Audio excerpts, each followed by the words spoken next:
Hello friends, welcome back. இன்றைக்கி நம்ம சேனலில் பார்க்க போகிற ரெசிபி வந்து மீன் குழம்பு ரெசிபி தான். இந்த மீன் குழம்பு வந்து ரொம்ப சிம்பிளாக நம்ம வந்து ஈஸியாக ரெடி பண்ணிடலாம். இது வந்து ரைஸ், இட்லி, தோசை எல்லாத்துக்கும் ரொம்ப நல்லாயிருக்கும். இப்போ இந்த மீன் குழம்பு எப்படி ரெடி பண்ணுறதுன்னு பார்க்கலாம். இது பண்ணுறதுக்கு முதல்ல வந்து நம்ம பூண்டும் வெங்காயமும் தட்டி எடுத்துக்கணும். நான் ஒரு 9 பல்லு பூண்டும் ஒரு 10 சின்ன வெங்காயமும் எடுத்திருக்கேன். இது ரெண்டத்தையும் நான் தட்டி எடுத்து வச்சுக்கிறேன். அடுத்தது நம்ம குழம்பு பண்ணுறதுக்கு ஸ்டார்ட் பண்ணலாம். இந்த குழம்பு பண்ணுறதுக்கு நல்லெண்ணெய் வச்சு பண்ணோன்னா நல்லா டேஸ்ட்டாக இருக்கும். ஸோ நான் நல்லெண்ணெய் வந்து ஒரு 3 டேபிள் ஸ்பூன் அளவுக்கு ஒரு கடாயில் சேர்த்துக்க போகிறேன். எண்ணெய் நல்லா சூடான பிறகு அதில் ஒரு அரை டீஸ்பூன் அளவுக்கு கடுகு சேர்த்துக்கோங்க. அரை டீஸ்பூன் வெந்தயம் சேர்த்துக்கோங்க. கூடவே ஒரு அரை டீஸ்பூன் அளவுக்கு சோம்பு வந்து சேர்த்துக்கோங்க. நல்ல வாசனையாக இருக்கும். அடுத்தது இது பொரிஞ்சிட்டே இருக்கும் போது நம்ம தட்டி வச்சுருக்க பூண்டை சேர்க்க போகிறோம். முதல்ல பூண்டு கொஞ்சம் நல்லா பொரியட்டும். அப்போ தான் பூண்டோட ஃப்ளேவர் வந்து எண்ணெயில் நல்லா இறங்கிரும். ஓரளவுக்கு பூண்டு பொரிஞ்ச பிறகு நம்ம தட்டி வச்சுருக்க சின்ன வெங்காயத்தை சேர்த்துக்கலாம். கூடவே கொஞ்சம் கருவேப்பிலையும் சேர்த்துக்கோங்க. இப்போ இதை நல்லா மிக்ஸ் பண்ணி விட்டுக்கலாம். இந்த பூண்டும் வெங்காயமும் நல்ல கலர் மாறி வதங்கி வரணும். இந்த அளவுக்கு வதங்கின பிறகு இதில் ஒரு பெரிய வெங்காயம் வந்து நான் சேர்த்துருக்கேன். மீடியம் சைஸில் எடுத்துக்கோங்க. எடுத்து குட்டி குட்டியாக கட் பண்ணி இந்த மாதிரி சேர்த்துக்கோங்க. சேர்த்துட்டு இதையும் மிக்ஸ் பண்ணி விட்டுக்கலாம். இதுவும் நல்லா கொஞ்சம் கலர் சேஞ்ச் ஆன பிறகு இதில் ஒரு முருங்கைக்காய் சேர்க்குறேன் நான். இது ஆப்ஷனல் தான். முருங்கைக்காய் ஃப்ளேவர் வந்து குழம்புல இறங்குறப்ப நல்ல டேஸ்ட்டாக இருக்கும். உங்களுக்கு வேண்டாம் அப்படின்னா நீங்கள் வந்து சேர்க்க வேண்டாம்.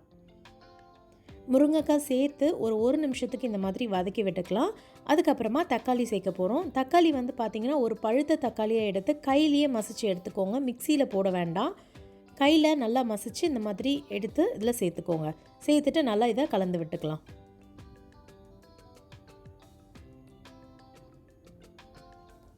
அடுத்தது இதில் புளி தண்ணி வந்து சேர்க்க போகிறோம். நான் ஒரு எலுமிச்சை பழம் அளவுக்கு புளி எடுத்து 1 கப் தண்ணியில் ஊற வச்சு வச்சுருந்தேன்.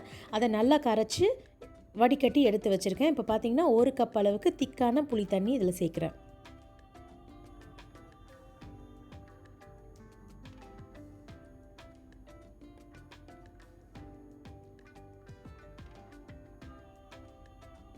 அடுத்தது இதில் மசாலா ஒன்றா சேர்த்துடலாம். ஒரு 1/4 டீஸ்பூன் அளவுக்கு மஞ்சள் தூள், 1 டேபிள் ஸ்பூன் அளவுக்கு மிளகாய் தூள், அதுக்கப்புறமா 1/2 டேபிள் ஸ்பூன் அளவுக்கு மல்லித்தூள் சேர்த்துக்கோங்க.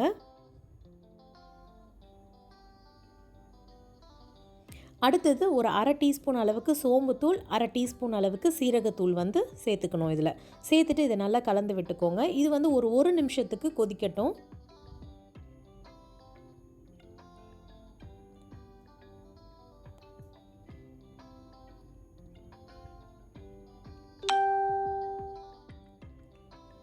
இது 1 நிமிஷம் கொதித்த பிறகு இதில் வந்து ஒரு 2 கப் அளவுக்கு நான் தண்ணி சேர்க்குறேன். 1 கப் புளி தண்ணி சேர்த்துருக்கேன் திக்காக. கூட 2 கப் அளவுக்கு தண்ணியும் சேர்த்துருக்கேன். உங்களுக்கு தண்ணியாக வேணும் அப்படின்னா இன்னும் கூட நீங்கள் தண்ணி ஆட் பண்ணிக்கலாம் உங்களுக்கு தேவையான அளவு. அடுத்தது இதில் தேவையான அளவு உப்பு வந்து சேர்த்துக்கிட்டேன். சேர்த்துட்டு நல்லா இதை கலந்து விட்டுக்கோங்க. இதை நல்லா கலந்து விட்ட பிறகு ஒரு 5 நிமிஷத்துக்கு இதை க்ளோஸ் பண்ணி நல்லா கொதிக்க விடுங்க.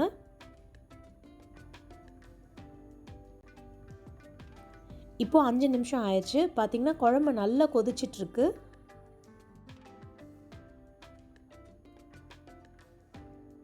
இந்த ஸ்டேஜில் நம்ம வந்து மீன் வந்து சேர்க்க போகிறோம். நான் வந்து இன்றைக்கி அயலை மீன் வந்து எடுத்திருக்கேன். நீங்கள் எந்த மீன் வேணால் இந்த குழம்புக்கு வந்து செய்யலாம். ரொம்பவே நல்லாயிருக்கும். நான் எடுத்துருக்கிறது இன்றைக்கி இந்த மீன் தான். இதை வந்து வாஷ் பண்ணிவிட்டு மஞ்சளும் உப்பும் போட்டு வாஷ் பண்ணி எடுத்து வச்சுருக்கேன். இப்போது ஒன்றா இந்த குழம்புல சேர்த்துக்கிறேன்.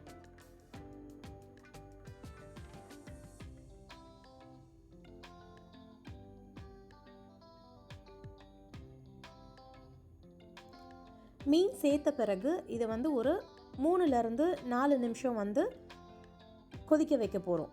லோ ஃப்ளேமில் வச்சு. மீன் வந்து குயிக்காக வெந்துடும். அதனால் ஒரு 3லேருந்து 4 நிமிஷம் கொதிக்க வச்சாலே போதும். கொதிக்கிறதுக்கு முன்னாடியே கொஞ்சம் இதில் கருவேப்பிலையும் சேர்த்துட்டு இதை கொதிக்க விடுங்க.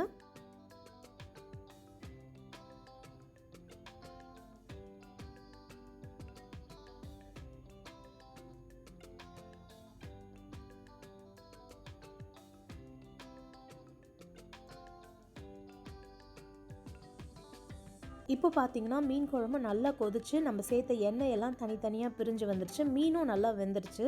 முருங்கைக்காய் சேர்த்ததுனால வாசனையும் ரொம்ப நல்லாயிருக்கு. இதே மாதிரி நீங்கள் வீட்டில் ட்ரை பண்ணி பாருங்கள். சூடான ரைஸ், இட்லி, தோசைக்கு ரொம்ப நல்லாயிருக்கும் இது. நீங்கள் ட்ரை பண்ணும்போது எப்படி வந்துச்சுன்னு உங்களோட ஃபீட்பேக் கமெண்ட் செக்ஷனில் ஷேர் பண்ணிக்கோங்க. கடைசியாக இதில் கொஞ்சமாக மல்லி இலை சேர்த்து ஸ்டவ் ஆஃப் பண்ணிக்கோங்க. நம்மளோட சேனலை இப்போ தான் ஃபர்ஸ்ட் டைம் பார்க்குறீங்கன்னா மறக்காமல் சப்ஸ்கிரைப் பண்ணிவிட்டு பக்கத்தில் இருக்க பெல் ஐக்கனையும் கிளிக் பண்ணி வச்சுக்கோங்க. ஓகே ஃப்ரெண்ட்ஸ், தேங்க்ஸ் ஃபார் வாட்சிங். இனி நம்ம இன்னொரு வீடியோவில் மீட் பண்ணலாம். அது வரைக்கும் பாய், டேக் கேர்.